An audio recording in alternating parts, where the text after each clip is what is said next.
बिस्मिल्लाहिर्रहमानिर्रहीम। Next question जो हमारे पास है वो है कंस्ट्रक्टेड रिस्पांस क्वेश्चन। अच्छा, कंस्ट्रक्टेड रिस्पांस क्वेश्चन क्या होते हैं? ऐसे क्वेश्चंस जो स्टूडेंट्स ने अपना कंसेप्ट यूज़ करते हुए लिखने होते हैं बग़ैर रट्टा लगाए, उसको कंस्ट्रक्टेड रिस्पांस क्वेश्चन कहते हैं। चले, how does a super critical state look like, कि सुपर क्रिटिकल स्टेट किस तरह नज़र आती है। ठीक है, लास्ट टाइम हमने पढ़ा कि सुपर क्रिटिकल क्या होते हैं। ये ऐसे चीज़ें होती हैं जो गैस और लिक्विड्स दोनों की प्रॉपर्टीज़ इसके अंदर होती है। ठीक है, अब लगता कैसे है? अच्छा, it moves like a gas, जब ये हरकत करती हैं तो गैसों की तरह हरकत करती हैं। वाइल, जबकि डिज़ोल्व थिंग्स लाइक लिक्विड, और जब किसी चीज़ को हल करते हैं तो लिक्विड की तरह हल करते हैं। अब दोनों प्रॉपर्टीज़ इसके अंदर पाई जाती हैं। Because super critical solution is the intermediate form of a gas and liquid, ये इंटरमीडिएट फॉर्म है, दरमियानी सूरत है किसकी?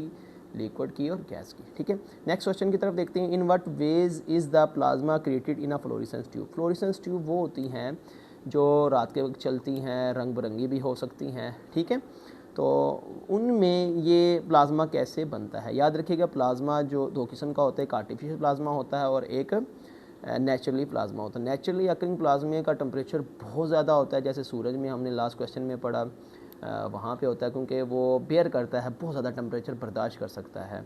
और इस तरह वॉल्केनिक जहाँ पे आतिफिया पहाड़ी का अमल होता है वहाँ पे भी प्लाज्मा पाया जाता है। लेकिन आर्टिफिशियल प्लाज्मा भी हम बना सकते हैं। वैसे प्लाज्मा में ion, cation, ionization energy, ion, cation, atoms, इन सब का मजमूआ होता है। ठीक है, तो चले देखते हैं in what ways plasma created in fluorescence, किस तरह बनता है। एट लो प्रेशर, कम प्रेशर के ऊपर of gas, when current is pass, जब करंट पास किया जाता है, fluorescence ions, through fluorescence ions are produce. अच्छा, जब लो प्रेशर के ऊपर गैस में करंट पास किया जाता है, फ्लोरेसेंस आइंस आर प्रोड्यूस, तो वो आइंस जो है ना प्रोड्यूस हो जाती हैं। Then artificial plasma is form, तो आर्टिफिशियल प्लाज्मा बन जाता है। अच्छा, इसमें जो गैस यूज़ होती है ना वो नोबल गैसेज यूज़ होती हैं। यूजुअली जो है ना नियोन, आर्गोन वगैरह हम इस्तेमाल करती हैं।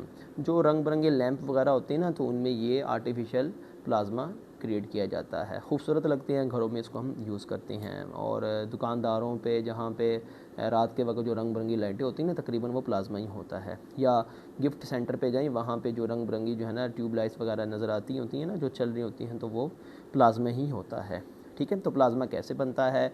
जब हम लो टेम्परेचर लगाएंगे और करंट गुजारेंगे किसी गैस में से, यूजुअली वो गैस नियोन होती है, तो आर्टिफिशियल प्लाज्मा बनता है। ठीक है, अब किस किस्म का कलर आपने आपने आपने प्रोड्यूस करना है वो डिपेंड करता है आपने कौन सी गैस यूज़ करनी है।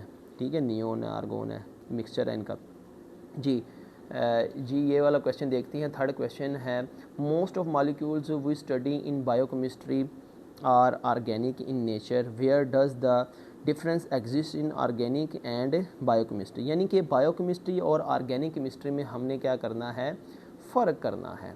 ठीक है, याद रखिएगा, अगर ऑर्गेनिक केमिस्ट्री ब्रांच है केमिस्ट्री की, तो याद रखें बायो केमिस्ट्री जो है ना ऑर्गेनिक केमिस्ट्री की ब्रांच है। ठीक है, तो इनमें फ़र्क क्या है? बेसिक फ़र्क इसमें ये है कि ऑर्गेनिक केमिस्ट्री जो होती है ये क्या करती है? ये स्टडी करती है, किसको करती है? स्टडी करती है, ये स्टडी करती है कार्बन, हाइड्रोजन और इसके डेरिवेटिव्स को। ठीक है, नॉन लिविंग थिंग्स में। जबकि बायोकेमिस्ट्री ये भी कार्बन, हाइड्रोजन और इनके डेरिवेटिव्स को डिस्कस करती है, लेकिन लिविंग थिंग्स में करती है। बस फ़र्क ये है, दोनों ने ही कार्बन, हाइड्रोजन और उनके डेरिवेटिव्स को डिस्कस करना है, जबकि ऑर्गेनिक केमिस्ट्री में किस में डिस्कस करना है? लिविंग, नॉन लिविंग थिंग्स में। जबकि बायोकेमिस्ट्री में किस में करना है? लिविंग थिंग्स में। ठीक है, तो चलें वन बाय वन इसको जो है ना पढ़ने की कोशिश करते हैं। It deal with the study of carbon, hydrogen and their derivative in non living things. It deal with the study of carbon, hydrogen and derivative in living things. It includes alkane, alkene, alkyne and functional group. It includes carbohydrate, lipids, protein, DNA and vitamins. जी, number 3 देखें, organic chemistry can apply to both livings and non living things. Biochemistry can apply to living things. Ji, organic chemistry is focus on reaction mechanism, biochemistry is focus on chromatography and mass spectrometry. जी, question number 4 की तरफ चलते हैं हम। Question number 4 में क्या कहते हैं जी, question number 4, give reasons of brilliance shown by diamond, can you improve it. इनका कहने का मतलब ये है कि जो हीरा होता है, डायमंड होता है, ये इसकी चमक दमक क्यों होती है। ब्रिलियंस का मतलब है चमक दमक क्यों होती है, मतलब क्यों चमकता है। जब हम उसको देखते हैं तो उसकी चमक दमक क्यों होती है, ठीक है। उसके मुख्तलिफ हिस्सों से जो है ना रोशनी जो है ना निकल के बाहर आ रही होती है और उसको देखने में बड़ा खूबसूरत नज़र आता है। तो ऐसा क्यों होता है और कैसे, क्या आप इसको मज़ीद इम्प्रूव कर सकते हैं। ये चमक दमक है, इसको मज़ीद इम्प्रूव कर सकते हैं। तो पहले तो आप ये देखेंगे इसकी चमक दमक क्यों होती है। The brilliance is due to total internal reflection. अच्छा, इसकी चमक दमक जो है ना टोटल, अच्छा ये हीरा जो है ना हमने खुद काटना होता है, बनाना होता है, ठीक है, डायमंड को।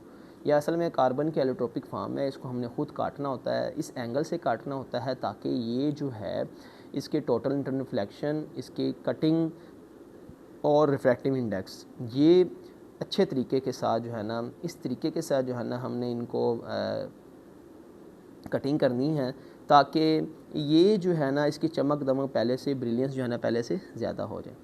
तो चले, द ब्रिलियंस ऑफ डायमंड, उससे इसको इम्प्रूव भी कर सकते हैं हम। किस तरह से इम्प्रूव कर सकते हैं, स्पेसिफिक कटिंग को ठीक कर दो, ठीक है, और रिफ्रैक्टिव इंडेक्स ठीक कर दो। We can improve diamond brilliance by cutting, polishing, colouring and by regular cleaning of diamond. हम इसकी चमक दमक को जो है ना इम्प्रूव कर सकते हैं। कैसे कर सकते हैं, कटिंग के ज़रिए, कटिंग अच्छी तरह कर लो, ठीक है, और पॉलिशिंग के ज़रिए पॉलिश अच्छी तरह कर लें इसको, कलर जो है ना कलरिंग से भी हो सकता है, एंड बाय रेगुलर क्लीनिंग, और जो धूल मट्टी वगैरह आ जाती है उसको भी ख़त्म करने से क्या होता है, इसकी चमक दमक क्या हो जाती है, बढ़ जाती है। नेक्स्ट क्वेश्चन देखिए, explain the resolution of sodium chloride in water.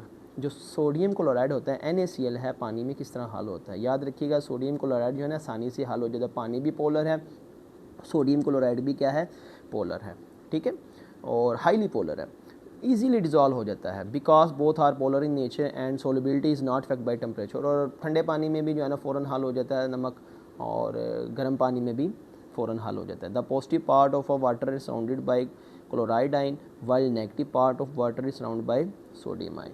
तो आप इसको जो है ना ऐसे देख सकते हैं, जब हम सोडियम को पानी में हल करते हैं तो उसके दो पार्ट होते हैं सोडियम के। वैसे सोडियम जो है ना, सोडियम पॉजिटिव आइन और नेगेटिव आइन। देखिएगा ये किस तरह से वाटर के जो मॉलिक्यूल हैं इन दोनों को अलग कर देते हैं। ये हमारे पास जो है ना sodium NaCl, positive part negative, जिसको पानी में हल करते हैं ना H2O में, तो पानी जो है ना इसके साथ करता क्या है, देखें पानी का जो नेगेटिव पार्ट है, मिसाल के तौर पर ये ऑक्सीजन, ये इसको घेरे में ले लेगा,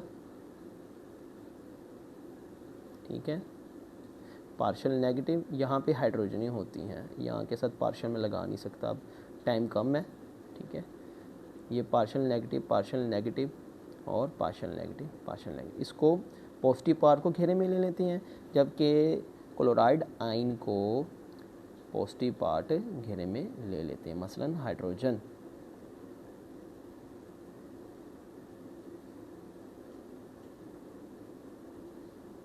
हाइड्रोजन जो है इनको घेरे में ले लेते हैं। इसी तरह ये हाईली सोलुबल होता है वाटर के अंदर, ठीक है जी। नेक्स्ट क्वेश्चन देखें, वाई डू, ये क्वेश्चन है, क्वेश्चन नंबर 6 है, why do different compounds have different solubility in water at particular temperature. इसका मतलब ये है कि मुख्तलिफ कंपाउंड मुख्तलिफ सोलबिलिटी रखते हैं ख़ास टेम्परेचर पर पानी के अंदर, यानी कि कोई जल्दी हल हो जाता है, कोई कम हल होता है, ठीक है। अच्छा ये क्यों होता है ऐसे, उन्होंने ये कहा है क्योंकि it is because solubility is depend upon the polarity of substance. Polarity के ऊपर डिपेंड करता है सब्सटेंस की, जो ज़्यादा पोलर होगा वो ज़्यादा हल हो जाएगा, जो कम पोलर है वो जल्दी हल नहीं होगा, एंड वाइस वर्सा का मतलब होता है इसी तरह इसके उलट भी। जी क्वेश्चन नंबर 7 देखिएगा, क्वेश्चन नंबर 7 में क्या कहते हैं, why NaCl can not be crystallize from water just like KNO3, दोनों ही जो है ना साल्ट हैं।